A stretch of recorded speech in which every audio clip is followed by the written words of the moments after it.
Attention, look on the board. Good morning to all. दोस्तों, आज का हमारा टॉपिक है शंट से रिलेटेड एक क्वेश्चन जो पिछले लेक्चर में होमवर्क दिया गया था। काफ़ी इम्पोर्टेंट, काफ़ी फेमस क्वेश्चन है। क्वेश्चन क्या है? Shunt is 0 and there is no any shunt. Shunt is 0 और दूसरी बार कहा जा रहा है there is no any shunt। और सवाल ये पूछा जा रहा है कि क्या ये दोनों सेंटेंस सेम है या अलग अलग है। सुनने में एक जैसा लग रहा है, शंट इज 0 और दूसरी बार कह रहा है कि there is no any shunt. अब क्या पूछा जा रहा है कि बोथ सेंटेंसेस सेम और नॉट, क्या ये दोनों सेंटेंस एक ही है या अलग? इसका कारण उत्तर देना है। कुछ उधर क्या देख रहा है जी? सबसे पहली बात कि शंट क्या है, शंट क्या है, व्हाट इज शंट। सवाल ये उठता है व्हाट इज शंट। जो लोग कास्ट के एब्सेंट थे, आप लोगों ने वीडियो देखा कि नहीं? उसमें लिखा है था शंट क्या है। एक वायर होता है जिसका रेजिस्टेंस काफ़ी कम होता है। शंट क्या है?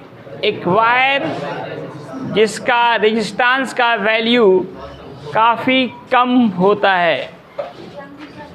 वालेकुम। A wire of very less resistance which is arranged in parallel order of coil of galvanometer. Coil of galvanometer, उसी का नाम होता है शंट। तो इसका आंसर देने कहा गया था, बहुत कम लोग, 2-3 लोगों ने ही आंसर दिया है। यस या नो लिखना था कि सेंटेंस सेम है या नहीं है।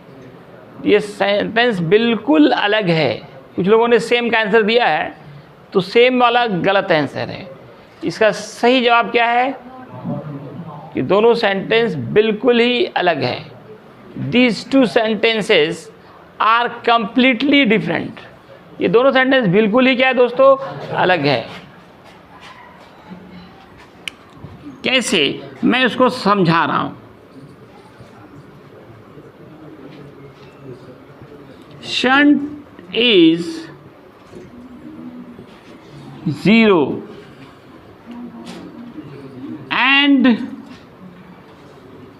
there is no any shunt. Both sentences, Alaikum,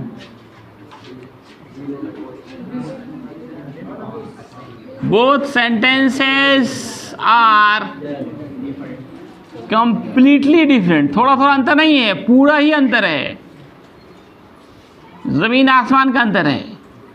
completely different.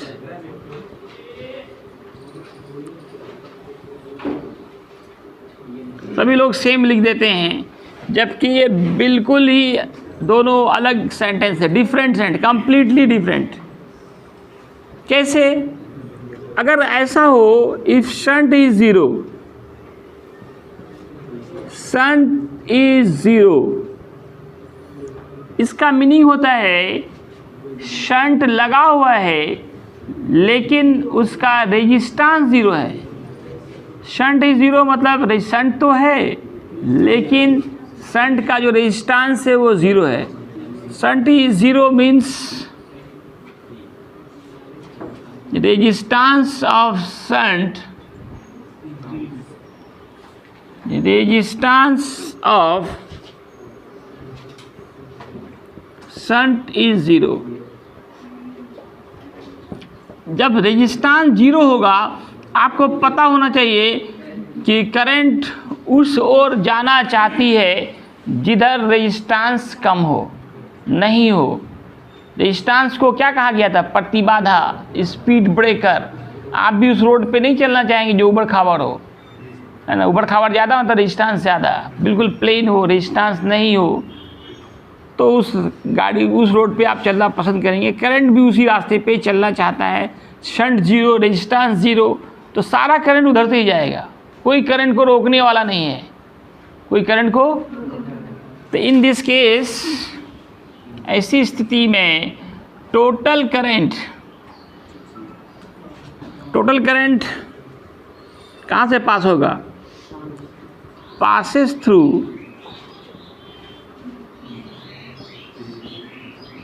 Through the shunt.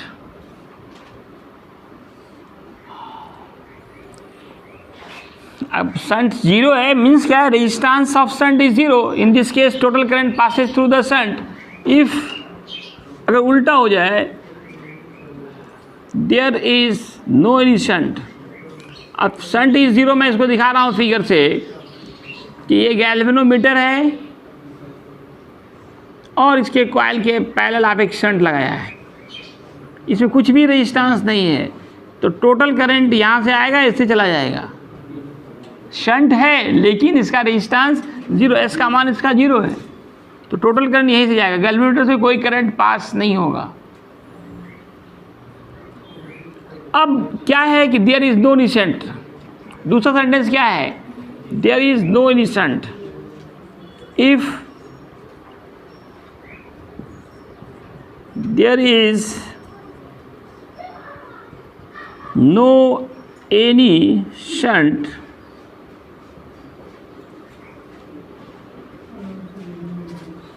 There is no any shunt. आपने शंट लगाया ही नहीं, इसको लगाया ही नहीं है। If there is no any shunt, then जब इसको आप लगाएंगे ही नहीं तो सारा करंट किससे पास करेगा? Then total current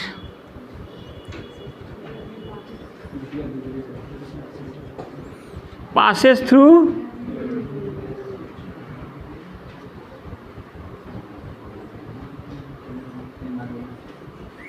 galvanometer. मतलब अब सिर्फ गैल्वेनोमीटर है, शंट है ही नहीं। There is no any shunt, shunt लगाया ही नहीं आपने, अब मजबूरी है, सारा करंट यहीं से जाएगा, गैल्वेनोमीटर से ही ऊपर जाएगा। ये फिगर है इसके अंदर। Total current passes through, if shunt is zero then total current passes through the shunt. तो ये इस तरह से ये दोनों सेंटेंस क्या है? बिल्कुल ही भिन्न है। अब आपको वोल्ट मीटर बनाना सीखना है। क्या बनाना सीखना है? Volt meter.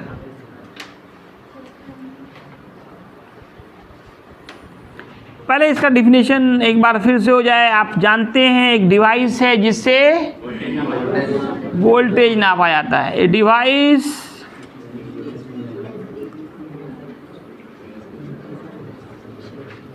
which is used to measure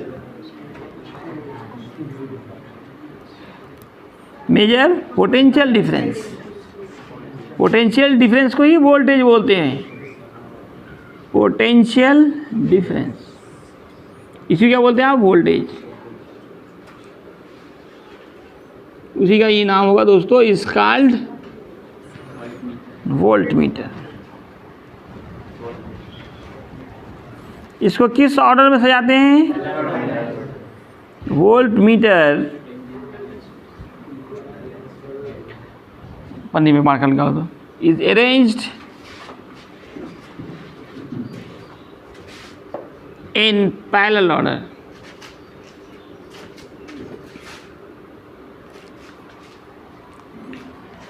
arranged in parallel order, इसको हमेशा arranged in parallel order। voltmeter always arranged in parallel order। अब ये वोल्टमीटर मेन यहाँ पे, ये तो पहले भी पढ़ाया गया है आपको, वोल्टमीटर क्या है, किस क्रम में सजाते हैं। मेन यहाँ पे हमको ये पढ़ना है कि how we can convert galvanometer into voltmeter. Galvanometer भी वोल्टमीटर से ही बनाए जाते हैं। तो मेन सीखना ये है हम लोगों को, कन्वर्शन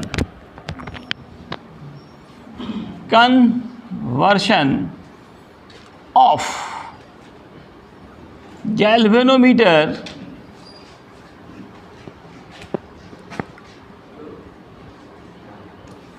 into voltmeter।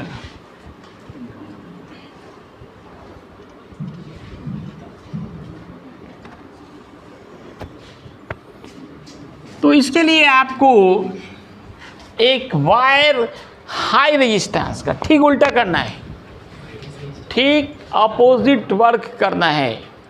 इसके लिए एक हाई रेजिस्टेंस के वायर को गैल्वेनोमीटर के कॉइल के सीरीज में उल्टा करना, बोला उल्टा करना है। आमीटर बनाना था, कल हम लोगों ने आमीटर बनाना सीखा था, उसमें कम रेजिस्टेंस के वायर को कैसे जोड़े थे, पैरेलल में जोड़े थे। यहाँ जस्ट अपोजिट, एक high resistance wire is connected in series order of coil of galvanometer, तो वो गैल्वेनोमीटर बन जाएगा वोल्टमीटर। सब बातें उल्टी। देखिए इसको सजाते हैं पैरेलल, इसको सजाते हैं पैरेलल, लेकिन बनाना हो एक वायर को सीरीज में जोड़ना होगा। बताते थे ना, एक वायर को सीरीज में जोड़ना पड़ेगा। Conversion of galvanometer into voltmeter करने के लिए क्या करना होगा, एक wire of high resistance is arranged in series order to convert galvanometer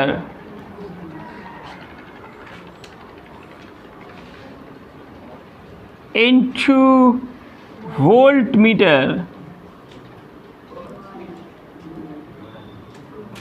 क्या करेंगे दोस्तों, एक वायर जोड़ेंगे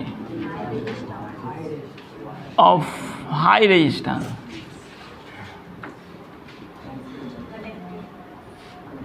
is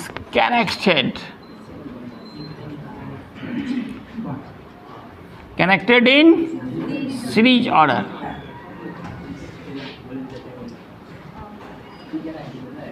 of coil of galvanometer।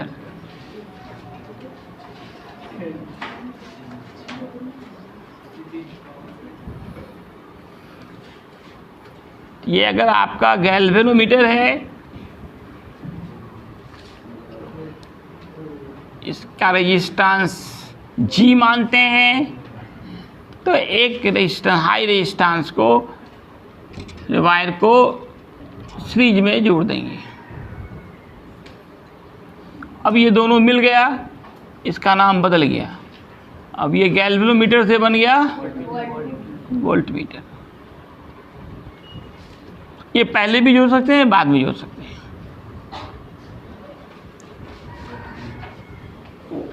इसको इधर नहीं जोड़ करके मन में हो आप इधर जोड़ने का तो भी सही है।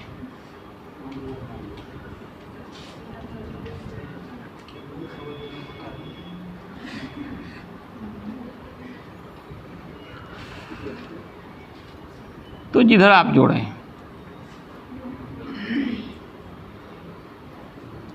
ये पूरा डिवाइस आपका हो गया वोल्ट मीटर। टोटल करंट जब मान लो आई आ रहा है, तब तो यहाँ एक ही रास्ता है, टोटल करंट इसी से पास करेगा। तो अकॉर्डिंग टू ओम्स लॉ क्या करेंगे, ओम्स लॉ V बराबर आई आर। आर यहाँ हमारा क्या होगा, R plus G. Series order में इक्विवेलेंट रेजिस्टेंस कैसे निकालते हैं, सबको जोड़ देते हैं। हमको ये आर निकालना है कि कितना रेजिस्टेंस जोड़ना है गैल्वेनोमीटर को वोल्टमीटर में बदलने के लिए। तो V by I equal R plus G. इससे हम लोग क्या निकालना है, आर निकालना है। तो आर का क्या फॉर्मूला होगा, minus ji.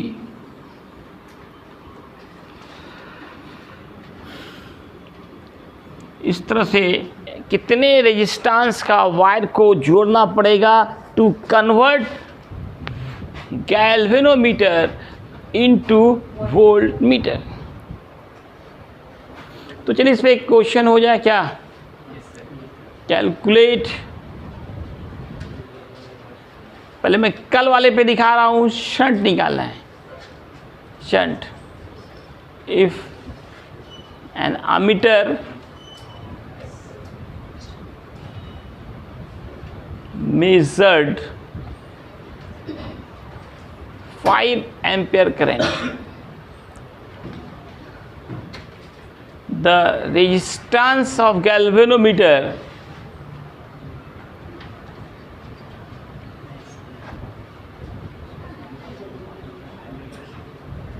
is 10 ohm and electric current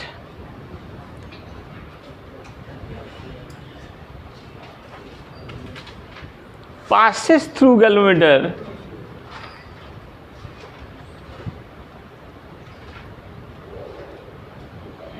is 0.5 ampere. कोशिश करें बनाने का, थोड़ा दम बंद किए तो स्टॉप किए था।